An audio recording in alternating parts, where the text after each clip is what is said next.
Hello, this is Graham. In this video, I want to spell out the absolute basics of the person-centered approach and the philosophy of life on which it rests. See this as a summary. You will, I hope, want to dig deeper. A reminder, basic listening skills and the more advanced counselling skills are reasonably generic. They're used in most talking therapies. However, the context in which they're used, as part of a psychoanalytic, existential, transpersonal, integrative, person-centered, or any other major school of psychotherapy, is not merely a choice of a set of tools pulled out of Mary Poppins' carpet bag. It's about the adoption of a philosophy of life, a way of being in the world. This is why various schools are protective of their body of knowledge and why they insist on lengthy and often very intense apprenticeships. Remember that person-centered therapy is part of the Humanistic school, so there is an overlying assumption that people who practice person-centered therapy believe strongly in its fundamental philosophy. The concept of self-actualization actually has to be one of those practicing therapists' personal values. So let's have a look at this philosophy of life in a little bit more detail. Self-actualization has two aspects to it in person-centered therapy. Firstly, the counsellor has to believe in the incredible potential of their client. And secondly, the client has to believe in their own incredible potential. Maslow defines self-actualization as a desire to become everything that one is capable of becoming. Self-actualization doesn't say what you should be or how you should get to be it, but it does say that you should be motivated to achieve your most demanding personal development ambitions.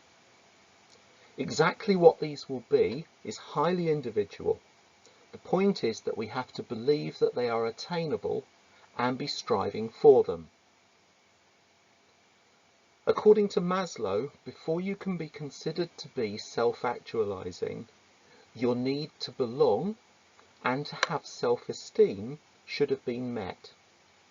In his opinion, self-actualization rarely happens. And certainly as far as he was concerned, it did so in less than 1% of the adult population. The fact that most of us function most of the time on a lower level than that of self-actualization, he called the psychopathology of normality. Normality because it's the commonest state of being, and psychopathology because it is a suboptimal state in which our own psychology is keeping us. Carl Rogers' description of self-actualization is that it occurs when a person's ideal self, in other words who they would like to be, is congruent with their actual behaviour, their self-image. When someone achieves this, Rogers considers them to be a fully functioning person. Rogers described 5 characteristics of this fully functioning person. Firstly, they were open to experience. They accept both positive and negative emotions, and they work through the negative ones. Secondly, they live existentially. Whatever they're doing, they live for the moment, and they fully appreciate the present. They avoid prejudgment, and they avoid having preconceptions. They're not always looking back to the past or looking forwards to the future. Thirdly, they trust their feelings. They pay attention to them. They pay attention to their instincts and their gut reactions, and they trust themselves to make the right choices in their life by using these. They think creatively and they take risks. They're not playing safe all the time. They adjust, they change, they adapt, and they seek new experiences. They have what is called a fulfilled life. While they're happy and they're satisfied with their life, they are also always looking for new challenges and new experiences. In combination, those 5 characteristics make for people who are well adjusted, well balanced, and fundamentally interesting to know. Carl Rogers' hypothesis was that for constructive personality change to occur, it's necessary that these 6 conditions exist and continue over a period of time. The conditions are psychological contact between the counsellor and the client. In other words, an effective therapeutic alliance. Secondly, that the client is incongruent. In other words, they are experiencing anxiety or vulnerability. Equally, that the counsellor is congruent. If the counsellor is experiencing anxiety or feeling vulnerable, then they are not going to be in a position to support the client. The client receives empathy from the counsellor. We'll have a look at what that means in a moment. The counsellor shows unconditional positive regard towards the client. And again, we'll look at what that means in a moment. Notice the separate process of the client perceiving acceptance and unconditional positive regard. So we have the counsellor showing it, and we have the client perceiving it. The 3 popular ones out of those 6 core conditions are congruence, empathy, and unconditional positive regard. But most people miss the subtlety of the rest of the words and the fact that the other conditions are just as important for the support of the client. Humanists, including Rogers, speak of self-image, how we see ourselves at the moment, the ideal self, how we would like to be, and self-worth, how we feel about ourselves. All 3 of those change through time. However, self-worth is strongly influenced by the ways in which our primary carers, usually our parents, as a child related to us. When there is a difference between our ideal self and our self-image, we are said to be incongruent. Most of us are this to some extent, but in extremis, someone will be anxious and or psychologically vulnerable. The Rogerians believe that it is important for the client to be experiencing anxiety or vulnerability for them to be able to change their personality. And personality change is the fundamental purpose of therapy. So let's look at the 3 most commonly considered core conditions. Empathy. Empathy is a capacity to correctly experience the same emotional responses as someone else, but without having the same trigger event. This distinguishes it from sympathy, where we feel sorry for someone who's experiencing negative emotions, and compassion, where we want to help someone who is experiencing something likely to provoke emotional or physical pain. Empathy originates in a particular type of neuron in the brain known as spindle cells. These develop their functionality in the first 4 years of life. Empathy is something that you somehow exude rather than being a set of learnt behaviours, such as listening skills. Someone else, using their own empathy, can receive it. Someone who is more highly empathic is particularly good at receiving the emotions of other people and correctly identifying them. It's hard to develop empathy, but it is possible to improve our skills at receiving emotions and interpreting them accurately. Although it relates to emotions, empathy is experienced in three ways: cognitive, emotional, and somatic. Somatic empathy is where we experience the same physical symptoms, your knee hurts, my knee hurts, or perhaps most commonly, you're crying, I cry. Cognitive empathy is where we understand at a rational level how someone else might be feeling, probably more accurately if we've had the same experience.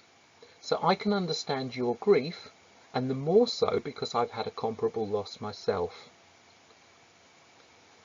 Affective empathy, affect is a posh label for emotions. Affective empathy is about experiencing the same emotion.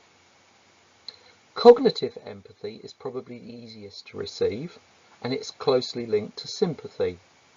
Somatic is actually quite rare, and affective is the most important for person-centered counselling.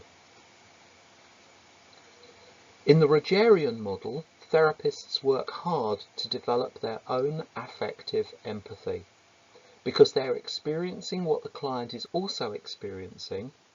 The client's less developed sense of empathy nevertheless can pick this up. The therapist may have to spend some time helping the client to develop their empathy sufficiently to be able to do this. Only then may personality change be possible. The way in which a child's sense of self-worth is developed is through their primary carers giving them unconditional positive regard. Once we get older, there will be other significant people who will strongly influence our self-worth too. Unconditional positive regard means that the messages given to the child or adult later tell it that it is accepted and loved regardless of what it does, and especially if it does something wrong or makes a mistake. There are no strings attached to unconditional positive regard. The ability to convey unconditional positive regard by demonstrating zero judgment, total interest, and appropriate exclusivity are skills that an experienced counsellor will be using throughout their sessions with a client. If they challenge inappropriately, seem bored, become distracted, or fail in their empathy, then the client doesn't perceive the state of unconditional positive regard. Demonstrating conditional positive regard is worse still. If the message the client receives is that they are only valued when they're able to satisfy the counsellor, for example, by having exciting symptoms, by vividly recalling their dreams, having juicy anecdotes, then their sense of self-worth will be eroded. Some clients have been preconditioned to entertain others, and their therapist needs to be very carefully managing how they respond to this and to the moments when they are not being entertained.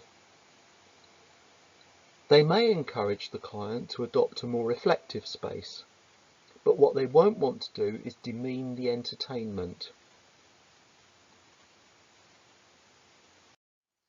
I said that I hoped you would want to dig a little bit deeper. There are loads and loads of books out there about a humanistic approach, about person-centered therapy, and so on. But there are probably two most important authors. One of the pivotal papers of the Humanistic psychotherapy school, of which person-centered therapy is a part, is Abraham Maslow's 1943 article on a theory of human motivation. It must surely be crucial reading. In it, Maslow puts forward his argument for self-actualization as the fundamental desire for human beings. He makes it clear that he sees his theory as just that, a set of premises on which further research can be conducted. Although he gives the impression that it's a fairly rigid hierarchy of needs, in practice he describes it as being much more fluid, and there are plenty of exceptions. You may find some of it, though, disturbing. Although slavery became illegal in the United States in 1865, while discussing the need for self-esteem, he actually questions whether the desire for independence and freedom is universal, and suggests that we don't yet know whether men who have been enslaved and dominated will inevitably feel dissatisfied and rebellious. While the rest of us will not unwillingly or easily allow our freedom to be taken away from us, he suggests that we do not know if this is true for the person born into slavery. By doing so, he was effectively providing a theoretical justification for the ongoing economic slavery of African Americans. Among the exceptions, his argument also conveniently ignores the ascetic religious lifestyle, that exceptional creative artists often live in penniless situations, and the very severe economic hardship that was being experienced by what we would describe as working class Americans in the early 1940s when he wrote his paper. As America joined the Allied war effort, unemployment fell dramatically, but pay rates were extremely low, the working conditions declined, and the working hours rose significantly. And those people who couldn't find work could enlist, but military wages were typically 2/3 those of an unskilled labourer. So Maslow's ideas could perhaps have been better described as a theory of motivation for the affluent middle class. And certainly one of the major criticisms of Maslow's work is that it is extremely Western-centric. The second article that I think is really worth reading is written by Rogers, and it was a chapter in a book. You'll be able to find it quite easily. Carl Rogers explains how his therapy works and to what extent, what the nature of the outcome a fully functioning person looks like. Taken together, both of those should be very important reading for any person-centered therapist.